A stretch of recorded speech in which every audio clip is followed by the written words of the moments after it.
If you're hearing this, don't download anything from the X13 archive. I don't think it was meant for us. I don't have much time. I can already hear them outside my door. No, not people, not anymore. And if they get in before I finish this, you'll never know how deep this goes. I wish I could tell you I was some hacker, some elite codebreaker who stumbled into secrets by mistake. But no, I'm just like you, bored, restless, the kind of idiot who thought the dark web was like an online haunted house, scary stories and cheap thrills. Maybe a pirated movie or two if you dug deep enough. I was wrong. God, I was so wrong.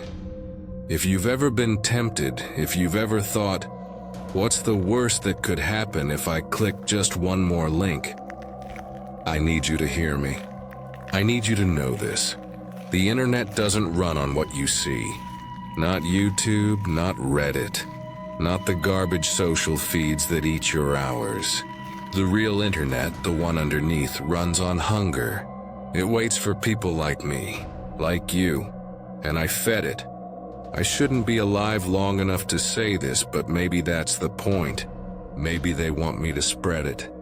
'Cause once you see it, once you hear it, it doesn't leave you. It sticks to your brain like rot. You'll start hearing the static first. That's how it began for me. Just faint under the hum of my laptop. Then the voices. They don't sound human, but they're good at pretending. They'll say your name. They'll tell you things only you should know. And if you keep listening, you'll see what I saw, and trust me, you don't want to see it. I thought I was tough. I thought, it's just data, it's just pixels on a screen. But data isn't harmless. Not when it was never meant to be opened. What I saw in that file, what was hidden frame by frame, was worse than anything I've read on creepypasta forums. Worse than the nightmare fuel videos people whisper about in Discord servers. This wasn't made for human eyes. It was made to show us what's coming. I can't describe it fully, not because I don't want to, but because the images don't stay still. They keep replaying differently every time I remember them, like they're alive. The faces stretched wrong like reflections on broken glass. The sounds, God, the sounds, like an animal trying to copy speech but choking on every word. And the worst part? Somewhere in the middle of it, I swear I saw myself. Sitting right where I was, staring at the screen, except my eyes weren't blinking. They weren't even mine. I know how this sounds. You're probably rolling your eyes, thinking it's just another campfire story. But ask yourself this. Why are you still listening? Why do you feel that pit in your stomach right now? Like you already know I'm telling the truth. Because maybe you felt it too. Maybe you've brushed too close without realizing it. The odd link you couldn't trace. The file that wouldn't delete. The static when no music was playing. It's all connected. I'm only alive long enough to warn you because they want me to lure you closer. But I'm not going to. Not this time. If you're smart, you'll stop listening now. You'll shut this down. Forget you ever found me. And for God's sake, don't go looking for the X13 archive. Because that's where it all began. And it was supposed to stay buried. It started on a night like every other. That's the worst part. It didn't feel like the beginning of a nightmare. It felt like boredom. I'd gotten home from work late, brain fried, body running on cheap takeout and caffeine. My apartment was silent except for the low hum of my desktop fan. And like 100 nights before, I opened my browser and went down rabbit holes I knew I shouldn't. You know how it goes. One forum leads to another. One recommendation sends you 3 clicks deeper. And suddenly you're not on anything you'd want in your search history. I'd skimmed enough creepypasta to know the cliches. Red rooms, live feeds, pay-to-view horrors. I never believed those stories, not really. but part of me wanted them to be true. Not because I wanted to see something terrible, but because I wanted to feel something real. Most nights, the dark web felt like smoke and mirrors. Sites built to scare kids. Shady vendors selling drugs and knockoff IDs. A disappointment, if anything. I wanted mystery. I wanted the thrill those stories promised. And that's when I saw the post. It was buried in a thread about abandoned archives. A long-dead forum with posts that hadn't been touched in years. Most of the links were dead, but one caught my eyes. X13, no flashy description. No warnings.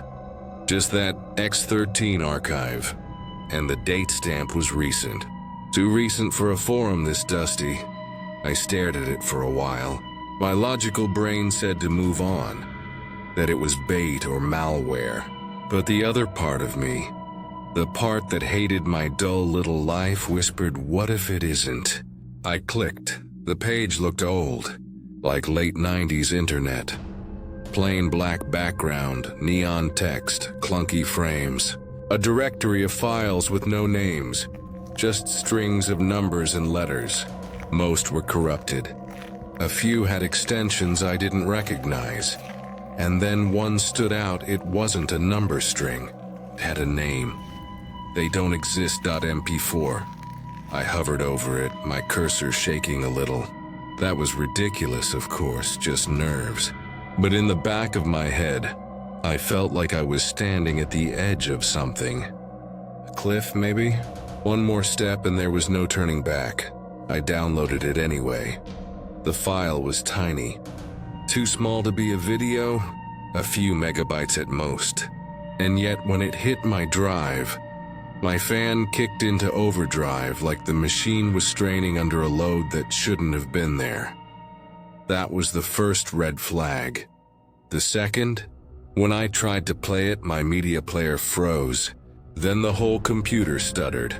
Screen flickering black before the video finally loaded. It didn't start with a splash of gore or some cheap jump scare. No, it was worse than that. It was just static. At least that's what I thought, because the longer I stared at it, the more I realized the static wasn't random. There was a pattern, like faces flickering for a frame at a time, gone before I could focus. Shapes in the noise, moving like they were trying to break through. And under it, buried in the hiss of the audio, I swear I heard voices. Not words, not at first. Just sounds, breathing. A laugh that didn't belong. I should have stopped right there, but instead I leaned closer.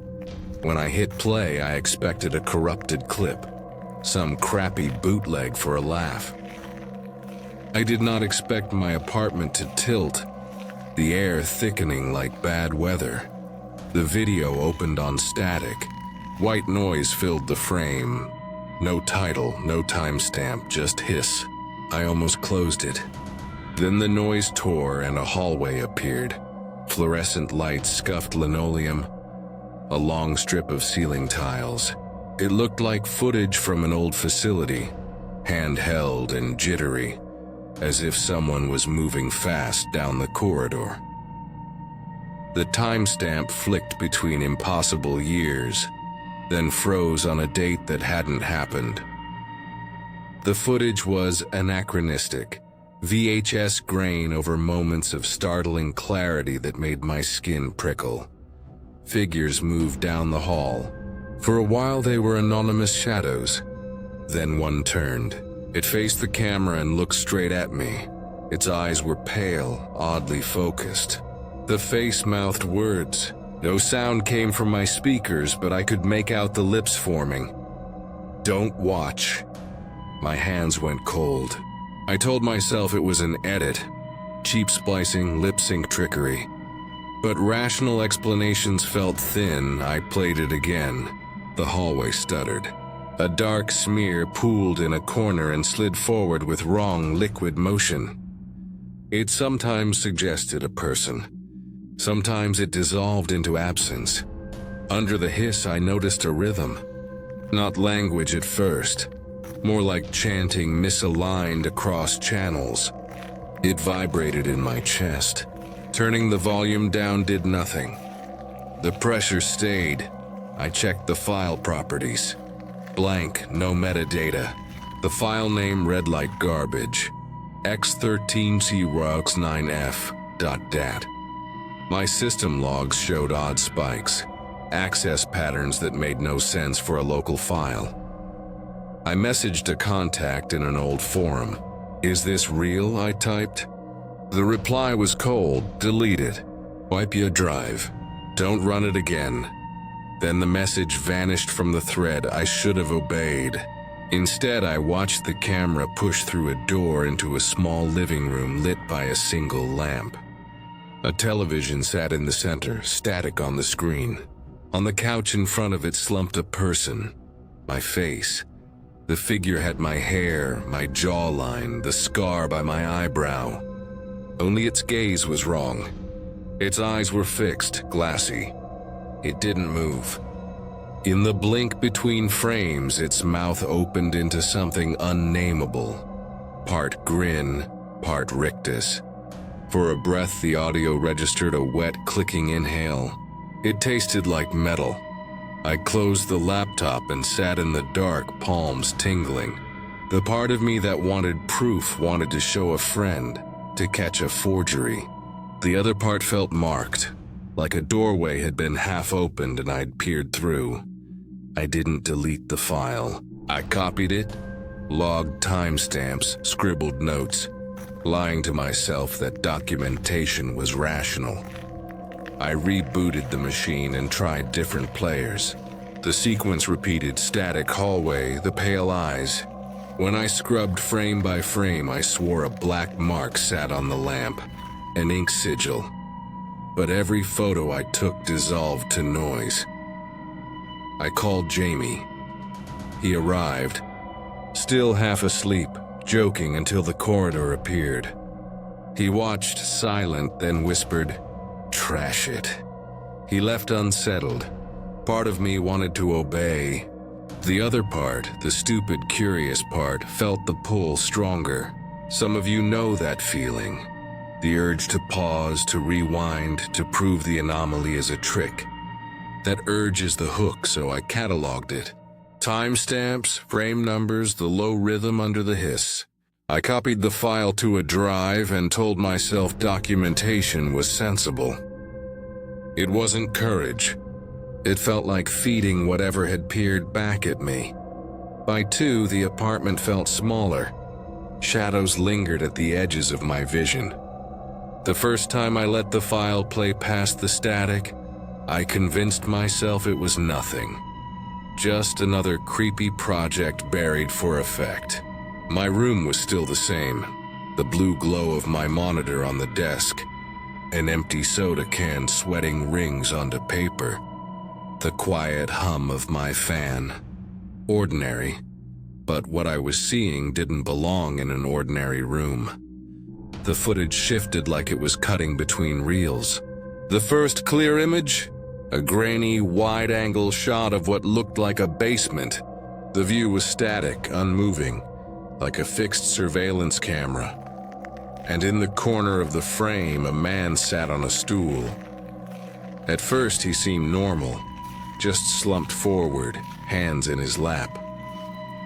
But then slowly he lifted his head. His eyes weren't glassy or blurred by VHS static. They were sharp, focused. He was looking at the camera.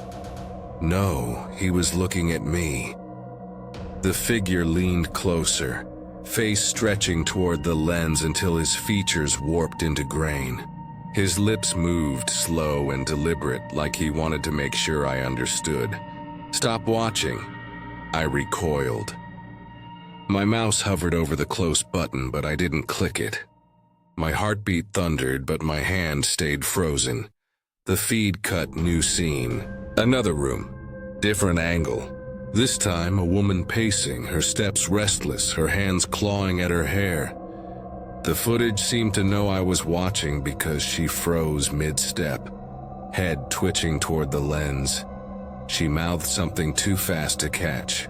I rewound frame by frame, and on the 7th attempt, I caught it. It hurts when you look. I swallowed hard, shut my eyes, counted to 10. Told myself it was performance art. Some bizarre ARG, but my chest knew better. My body felt like prey being warned by another victim. The file cut again. Now a hallway. Not the endless one from before, but shorter, like an office corridor. Fluorescent lights buzzed overhead. A man in a suit stood at the far end, his face hidden in shadow. For several seconds, he didn't move. Then, with unnatural speed, his head snapped toward the camera. No slow reveal this time. His mouth opened wide, too wide. The sound came distorted through my speakers, like tape dragging. A voice stretched until it was almost a scream. My desk rattled with the vibration. I muted the audio, but the hum lingered in my skull. That was the moment I knew this wasn't just a video. This was something else, because muting a file shouldn't leave an echo in your bones. And still, I didn't stop watching. I leaned in closer, eyes burning from the glow. My room seemed to vanish until it was just me and the figures on the screen, caught in this surveillance nightmare. They weren't actors. They weren't pretending. They knew. Some of you watching this might already know what happens if you ignore that kind of warning. You've felt that itch at the back of your mind, that sick pull to keep going when your gut tells you to stop. That's how it gets you. By the time I realized, it was too late. I started cataloging the content, pausing, rewinding, saving stills to a separate folder, telling myself it was for evidence, for analysis, when really it was obsession. The more I saved, the more I convinced myself there was a pattern, a hidden language in their stares and mouthed warnings. I should have walked away, but instead, I leaned deeper into the glow of my monitor, every frame carving itself into my memory, pulling me further into something I couldn't undo. What began as a late-night curiosity turned quickly into a schedule. I told myself I was being scientific. Timestamps, frame grabs, notes about audio artifacts. An analog ritual that made me feel in control. Every night after work, I would boot up, isolate the file, and watch it like a lab rat testing its own cage. I made folders with names that sounded neutral. Analysis, timestamps, stills, then lied to myself that creating structure would contain the thing inside. The truth was uglier. The more I cataloged, the more the file rearranged my life. I stopped answering calls. I skipped shifts. I stopped going outside unless it was absolutely necessary. My friends thought I was dipping into a slump.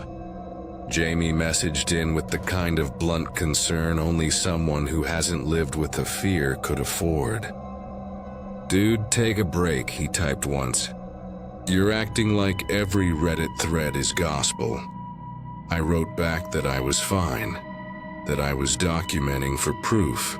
The message felt hollow even as I sent it. Obsession is patient. It hides in small comforts. A notebook opened on a desk, a bookmark saved to a weird timestamp, and then grows teeth. I began to dream in frames. When I closed my eyes, the static crawled across my vision, and between the dots there were flashes. A hallway light swinging, a hand pressed to glass, a mouth articulating syllables my ears could not parse. Mornings arrived like hangovers, but worse. The residue of images never stopped. Coffee became a ritual to steady hands before I loaded the file again. I tried to be methodical. I labeled frames with numbers, cross-referenced recurring objects, noted lighting anomalies. A lamp appears at 02:14 in clip 03, and again at 11:23 in clip 07. A black mark on the wall repeats in different rooms. These little repetitions became my only language. proof that whatever produced the footage worked to be consistent. It made less sense to call it a video, and more sense to call it an archive. An index not of events but of patterns. Every new finding came with a spike of relief, then terror. I would convince myself that I had learned something, that understanding offered safety, until a new detail undermined the old. One night I paused on a frame with a poster on the wall. The poster contained a grid of letters. I printed it, highlighted rows, and when I anagrammed the letters, they spelled a name from my childhood. My first dog's name spelled across static. My skin crawled. How could a nameless file know that small, private thing? Coincidence couldn't explain all of it. Gradually, the file bled outward. My laptop's cursor would drift toward the player on its own. Screenshots appeared in folders I hadn't created. I found timestamps and system logs where no process had run. Once, while compiling stills, my screen flicked and the background image rotated to a photograph I hadn't taken. Me asleep on the couch, mouth slack, eyes open in the photo, though I had been asleep with closed lids. I smacked the keyboard until the image vanished. I told myself to stop. I swore I would delete the drive. I copied the file to an encrypted disk and then watched the copy, rationalizing that redundancy was safe. That night the voices started, not in the file this time, but in the quiet between actions. A susurrus threaded through room sounds, a consonant pattern repeated like a mnemonic. Sometimes it sounded like a single word. Once it sounded like my name. There is a slow erosion in obsession. You begin to believe the thing exists to teach you, to reward your persistence. I convinced myself my cataloging was building a defense. I imagined that if I could map the archive thoroughly, I could anticipate it, step around its edges. The harder I worked, the clearer the archive's replies became. New frames inserted to mirror my notes, objects aligning to taunt me. It felt like the file was playing at my corner of reality, nudging and testing boundaries. One night, as rain smattered the window, I found a frame that stopped me cold, my apartment viewed from an impossible angle. The camera. The apartment started to lie to me. At first it was almost tender. Small, ignorable things I could blame on exhaustion. A mirror caught strange static when I glanced into it, like there was snow trapped behind the glass. My speakers would hiss and then whisper a sound too low to make out, a vibration that felt like someone breathing in another room. A blank notepad I hadn't opened would fill itself with characters that looped and curled like handwriting in a language someone taught themselves in the dark. Screens were my refuge. The glow where hours passed and nothing changed. Now those screens turned inward. My laptop would wake at 3 a.m., the player already open. The cursor paused on a frame I'd not yet reached. The television would flicker to a grain of snow and hold there. One morning my phone woke me with a notification.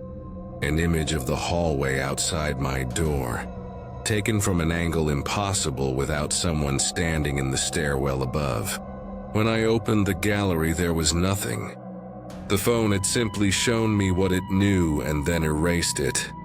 The symbols were the worst. They crawled into my sentences like mold. I would type a line, and when I looked down again, a string of marks, glyphs really, would have been added to the end as if an unseen hand had finished my thought. I copied them into a search and the page flashed static before returning an impossible blank.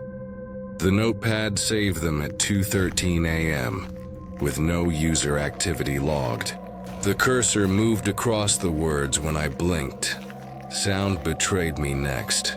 I'd mute the laptop and still hear layered voices under the hum of the apartment. Breathing. the scrape of something wet, whispers braided into one another. The speech had no grammar, but it laced English phrases through anyway. My first street name, a nickname, the title of a book I'd left open on a shelf. Sometimes more terrifying, the sound borrowed my own voice. A syllable of my laugh folded under the hiss. A breath I'd taken days earlier threaded into a phrase. It felt like the file had learned me. Then the phone rang. 3 a.m., my number on the screen. Caller ID spoofing is common. I told myself that as I swiped. But when I put the phone to my ear, the room felt crushingly heavy, like a lid pressed to my collarbones. Silence, then a soft scraping, nails on glass. Under it, my voice slowed and precise, as if someone had sampled my speech and learned to reenact it. "Keep watching," it whispered. Not with malice, but with the patient insistence of an instruction. The whisper looped until panic burned through me. I didn't scream. A scream felt like giving it more to record. When the line cut, the dial tone left a hum like a projector spool. A television clicked somewhere in the apartment. A light stuttered. After that, ordinary sounds acquired timing, as if someone had slowed a tape and left it looping. The fridge hummed in measurable intervals. The neighbor's steps returned at exact pauses. Days collapsed into a narrow ritual. Open the file, check the mirror, scan the notepad. Headphones offered only a fragile refuge. The whispers found cracks. Rumbling under a podcast host's voice twined into an audiobook narrator's cadence, flaring in a stranger's laughter at the corner store. Once, a cashier's chuckle warped into the same morphing timbre, and I recoiled as if struck. Night dreams arranged themselves into frames. Mornings came with after-images burned behind my eyes. My apartment had become the room the file rehearsed. I tried to make sense of the glyphs. I printed them, circled repeating shapes, overlaid frames until the ink smudged. I compared them to alphabets, to runes, to Unicode tables, and found only emptiness. Once I thought anagramming them revealed a phrase I'd jokingly scribbled on a coffee cup months ago. An offhand note about rent, and the coincidence made my skin crawl. I documented each occurrence in a spreadsheet. Timestamp, frame, shape, my reaction. Documentation felt like armor until the file began to respond. New frames arrived that echoed my notes. Objects repeated across clips, as if the archive were testing memory. The more I logged, the more intentional the arrangements felt. Glyphs at exact intervals, a knife appearing in 3 separate rooms, a lamp's shade matching a corner in another clip. It read less like footage and more like a slow experiment, one adapting to my attention. The intrusion bled outward. Music in a supermarket acquired the same warped cadences. An elevator ding matched a frame's timestamp. My reflection in a cafe window lagged by a beat, and for an instant smiled wrong. I spilled coffee when a coworker's laugh bent into the file's timbre. Every surface felt like a screen waiting to be populated. Slow practice hardened into a plan. If the file was changing my surroundings, I would confront it on my terms. One last viewing with everything unplugged except the laptop, external cameras recording the room, system logs capturing every process, timestamps on every freeze. I would document, then destroy. Burn the footage, physically break the drives, and leave the apartment for good. It read like a vow in a funeral. I felt watched and yet kept watching anyway. Hands cold, the file on the screen like an expectant pupil, I clicked play. I should have known better. I should have shut the damn laptop, deleted the folder, and walked away. But obsession has claws, and by then it had sunk them deep into me. The file sat there on my desktop, its icon a bland gray square, like it was daring me to click again. My hands hovered over the keys for a long time. I told myself this would be the last time, that if I just proved to myself it was nothing but corrupted junk, I'd finally be free. When I opened it, the screen didn't look like it had before. No static, no stitched together surveillance clips. Instead, the video feed was clear, almost too clear, like high-definition glass. For a moment I thought it was frozen because what I saw was just my room, not a recording. My actual room, my desk, the unwashed coffee mug next to the mouse pad, the bent blinds that never quite shut properly. It was me, sitting in the glow of my monitor, staring into myself like a funhouse reflection. At first, I thought it had somehow hacked into my webcam, but then I noticed something that turned my blood to ice. The angle was wrong. The view wasn't from the top of my screen. It was from the corner of the room near the ceiling where there was no camera. I swallowed, tried to laugh it off. Okay, I muttered to nobody. Weird flex, but sure. That's when the angle shifted. No click, no user input, just a slow, sickening pan across the room. The feed glided toward my closet. Its door cracked open just a few inches. A black gap that had always been empty, ordinary. But not now. At first it was just a blur, like static smeared across the video, a vague outline in the dark. My heart started hammering as the shape sharpened. Shoulders, a head. Someone, something standing inside my closet. I blinked hard, convinced it was my imagination. When my eyes opened again, the figure was closer. Not by much, just a few inches forward, but enough to know it had moved. My throat tightened. I whipped my head toward the closet in real life, praying it was empty. And it was. Just a row of shirts on wire hangers, swinging slightly from my own nervous movement. But when I looked back at the screen, the figure had stepped forward again, closer. I whispered, "No, no, no," and slammed the laptop lid shut.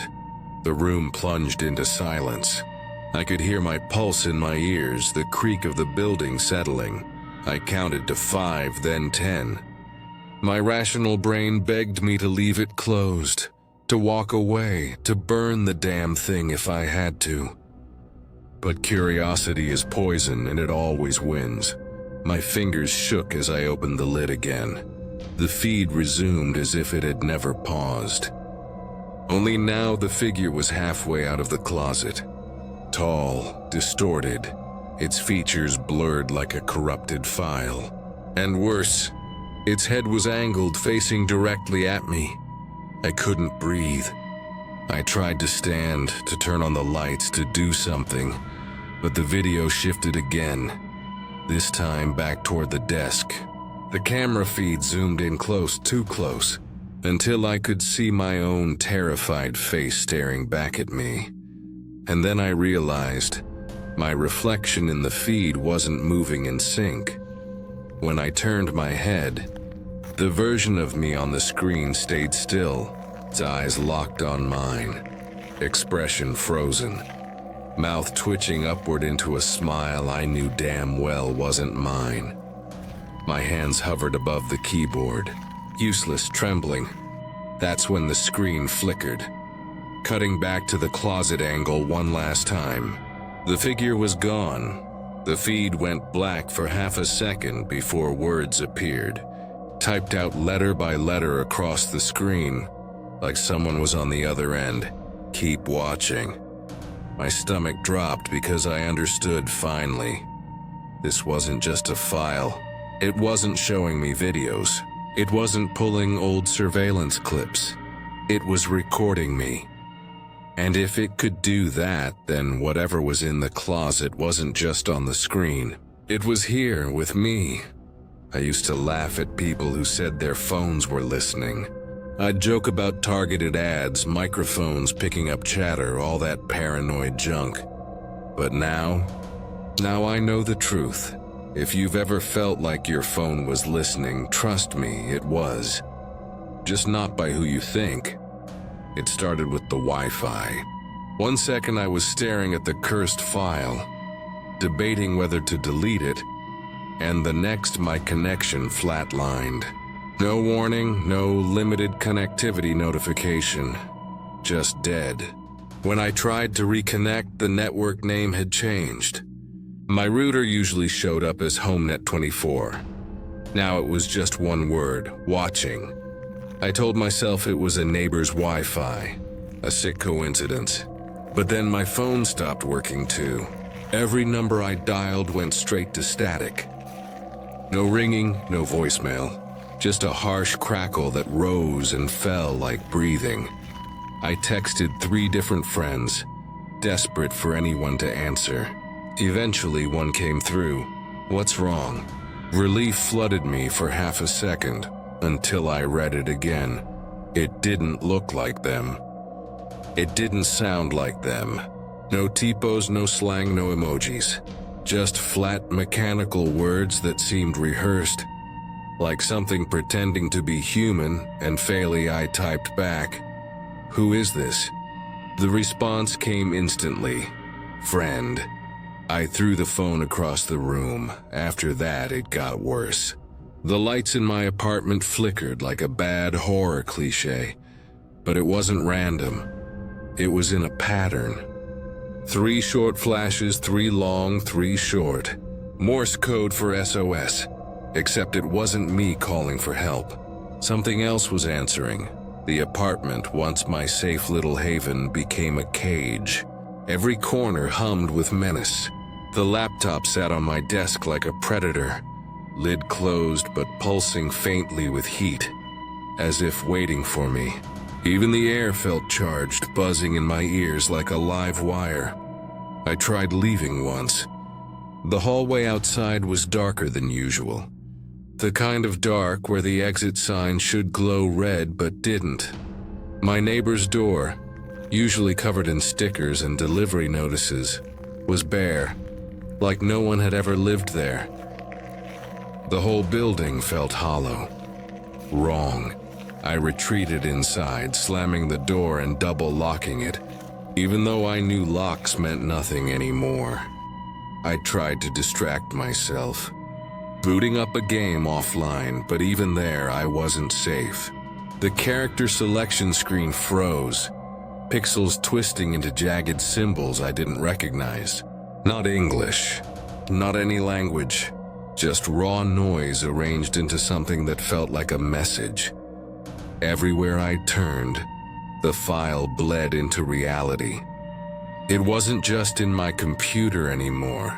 It was in the walls, the lights, the air I breathed. I didn't sleep. Couldn't. Every time I shut my eyes, I heard faint clicks like a mouse being pressed slowly. Sometimes the faint whisper of my own voice replaying words I'd said hours earlier. By the 3rd day, I knew the truth. There was no calling for help. No escaping the apartment. The lifelines I trusted, Wi-Fi, phone, friends, they weren't mine anymore. They belonged to it, so I made a choice. Maybe the only one I had left. I was going to destroy the file, even if it meant taking the whole machine down with it.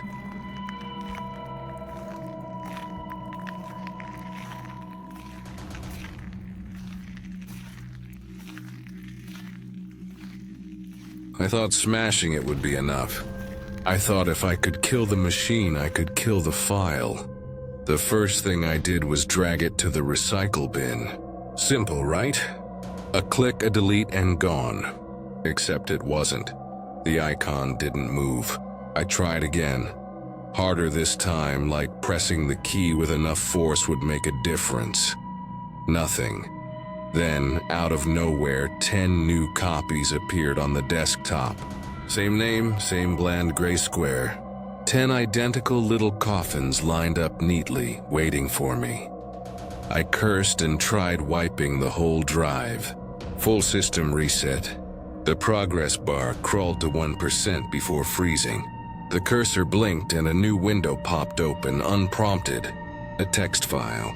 Just 5 words typed out in sharp mechanical strokes.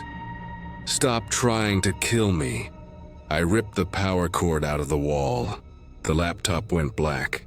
For the first time in days, I felt a flicker of relief. But then my phone lit up across the room.